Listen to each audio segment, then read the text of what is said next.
All right, guys. If you haven't checked out Sand, you should. That's SAND. Sand is a cool clip-based recording. Like I don't want to call it a DAW, but it's like a DAW, right? For iOS, it has been out for a little while. I was on the beta, and one of the things at first was I'm not a clip person, so trying it out and watching it develop has been the most incredible thing.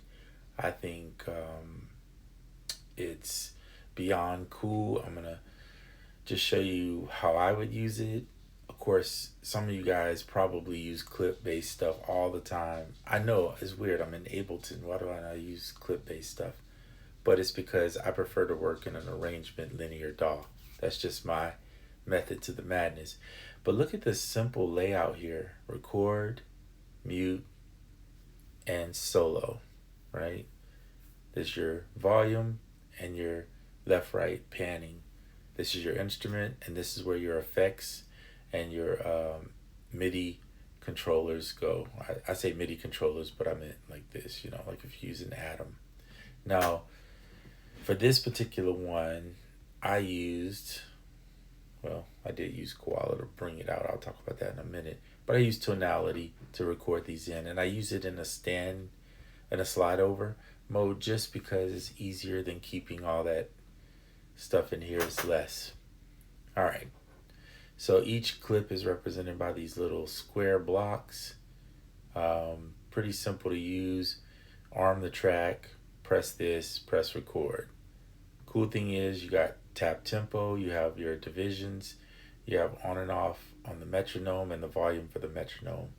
You can change the project's key, and then you have the quantize left on if you want that, and then the ability to record your song out. Like let's say you have a bunch of clips and you want to play it in a song mode. The MIDI adjustments are there. This is your track parameters, and then you have a keyboard that's on deck that you can use. Slide down with your hand right here just to get these away, because I was at first struggling with that part. In this top right corner up here, you can see where your controllers can go, your Ableton link. You can export, the songs, like the separate tracks. This is kind of cool that you can stem out the tracks. And you can do MIDI, of course. You could do all clips.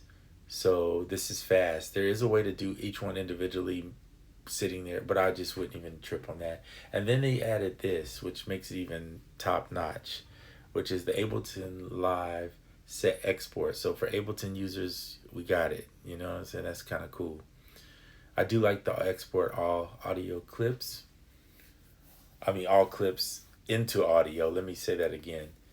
Each one of these guys are a clip, right? So all your clips can either go out as MIDI or audio. Super well thought out. And Matteo, if I'm not mistaken, is the name. And he is incredible and super friendly, and just he will listen to what you say, which I think is incredible when you have people who are backing and trying to support, right? That's the key. And iOS especially, because iOS is still growing, right? Music production wise. This down here still confuses me. It says master track. So I'm assuming that you put your master effects on there. So like I pretty much would use like Saturn 2. And you can see here, these are supposed to be able to resize if I'm not mistaken. Oh, that didn't resize the right way though. Here, let's X out of that. Yeah, I think you can. Well, that disappeared. There's Saturn right there, but the stack disappeared on me. Okay. There we go. Now it's back. I guess that's how it works there. Anyway, if I'm not mistaken, what are these? Oh, that's the clips. Oh, by the way, yeah, this allows you to see the clips, and this allows you to see the master track in the center of it if you need that. Okay, and then if I'm not mistaken, this one down here, you can replace or save like whatever you're setting. I thought this would just shrink the size of it is my goal. Master track. Okay. So anyway, I haven't figured that out obviously. I know you can do this. It usually hamburger stacks them, but I don't see. That could be a glitch, or maybe just a user error. But either way, you can keep putting in more. So let's say that's your. I always do something like Saturn, and then I'll put in. And these are in alphabetical order of the actual name of the device you're using. So you have to just get used to that part. Excuse me, I squeaky chair again. I usually do Saturn and Haze for my tracks in iOS. Haze, and then in Haze, I'll usually do just a natural width. This is kind of the same workflow I'd use pretty much on desktop too. Minus, I do use Barricade rather. I have literally one setting in here I like, which is loud master, and I'll usually adjust the gain, and that's about it. All right, so let's just listen to this.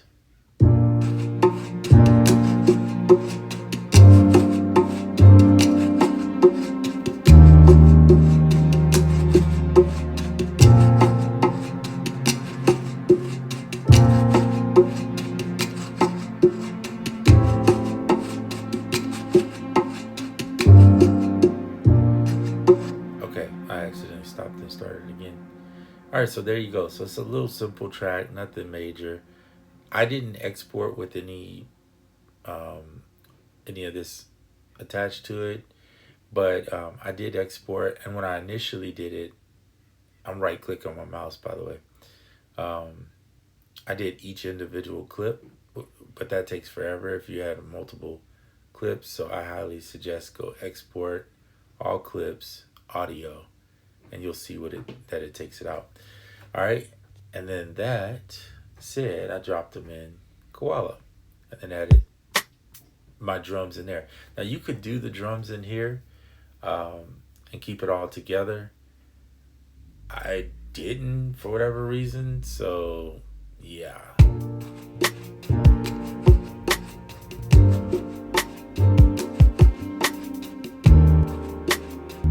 So outside of reverb, everything in here I keep it pretty dry and basic. I'll add all those finalized effects and things when I send it to a master, somewhere where I would actually finish the song. Now, learning that Send has an export to Ableton Live is going to be something that might make me want to use this software a little bit more than I normally would have gravitated toward. There's a lot of cool things that I haven't even touched into in here. Like there's a new chord thing that's in here, and I can't show it to you because I don't really understand it, or haven't used it, I should say. So maybe in due time, if I use it a little bit, I could talk about it. There's track volume here. This right here allows you to pick ghost clips. So you could have ghost clips for any ghost clips and ghost notes, kind of same vibe, right? But it's cool that you can pick which ones you want, right? And because they're different colors, they're going to show up in different colors there. For now, I'm going to leave it as none. I mean, this thing is incredible. And it's only going to get better because I know he's continually working on this. Like, again, I'm not a clip person, but can you imagine if this had audio clips that you could do? Not that we need that, but I'm just saying it would be kind of cool. And of course, you got Koala. You can bring that in here if you wanted to and use it. But yeah, kind of cool. I could see myself using this more like I'm gonna develop a start of a couple parts, kind of like I would use AUM, and then I'm gonna send those clips out, and then I'm gonna drop them in Koala and maybe sequence in Koala, which is more where I find myself leaning towards on iOS at least, and doing the sequence in here, and then if not this, I would just send it straight to Ableton and then finish everything in Ableton, which is more likely what would happen. All right. So Sand, SAND, check them out. Really good dev, constantly working on this and very open to comments and things that you may want to see. So that's it for this video. I'm going to talk about something else in the next one. You'll see. Stay tuned.